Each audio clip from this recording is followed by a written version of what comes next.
Hi, Kathy White, Certified Professional Ergonomist. Today we're talking about chairs. I recorded a video earlier talking about ball chairs. Is that something that is useful or not? What do ergonomists think about those?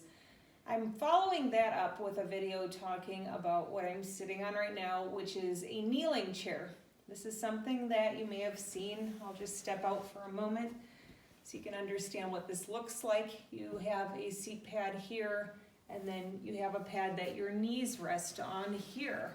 You can see it's a little tricky to get into, and that's the first thing you might think about from a safety perspective is getting in and out of a chair like this could result in some kind of trip or fall hazard. Definitely something to keep in mind. There's various versions of this chair that are available, different manufacturers, so thinking about things like padding. And you might wonder, why would I even be looking at a chair like this in the first place? Where I normally see this applied is in a more niche application. It would be something like a pregnant individual who needs room for their abdomen to be able to work at their computer. But along with that comes some considerations that you really need to keep in mind if you want to introduce this into your work area. Besides the safety issues that I mentioned, contact stress is another one to really be wary of when you're looking at a kneeling chair. And specifically what I'm talking about is down here, this pad that my knees are resting on. Over time, you can definitely have some contact stress on your knees from being on that surface, even if it is well padded, which this one is pretty well padded. So you might want to look at either a different type of chair, or you might want to look at how long people are spending in a chair like this.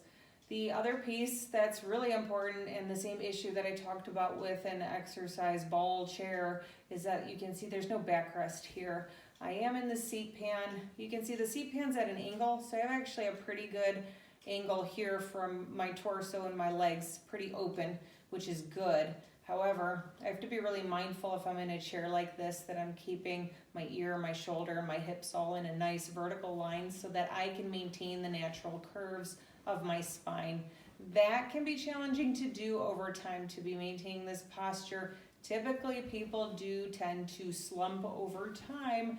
They're just not strong enough in their core, or they get really engrossed in their work. And that can create other issues when you're trying to provide a good ergonomics workstation.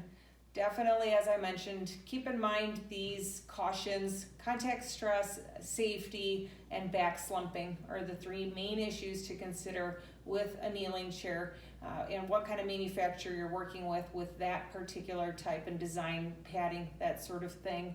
And finally, as mentioned, it's typically a niche application. You're probably going to be looking at a more standard office chair to provide the best environment to suit the needs of your population. I hope you found this information helpful. Thanks for taking the time to listen.